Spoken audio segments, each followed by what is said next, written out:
Hi, my name is Michael Nearen. I'm an immigration lawyer and founder of visaplace.com. We got another question regarding immigration to Canada. In this case, can I immigrate to Canada if I have a DUI?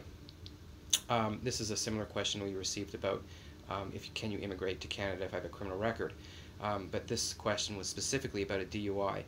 Now, generally speaking, a DUI will render you inadmissible. If you have a conviction for drinking and driving under Canadian law, that could result in a finding of inadmissibility, and you would be prevented from immigration to Canada.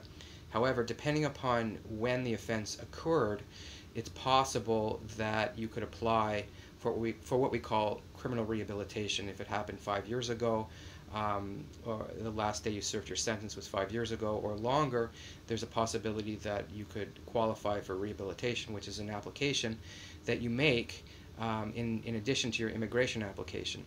If your offense was more recent, or if you had more than one offense, you may need a TRP, a temporary resident permit, which is a special permit that would allow you entry despite that you're inadmissible.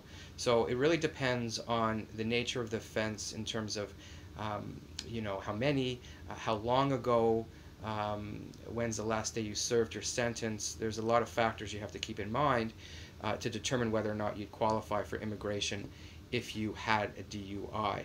So the first step is to obviously investigate the conviction and evaluate it.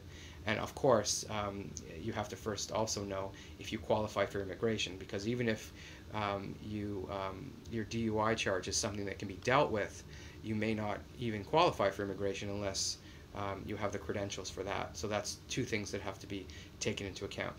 Hopefully that gave you some idea, and thank you, and have a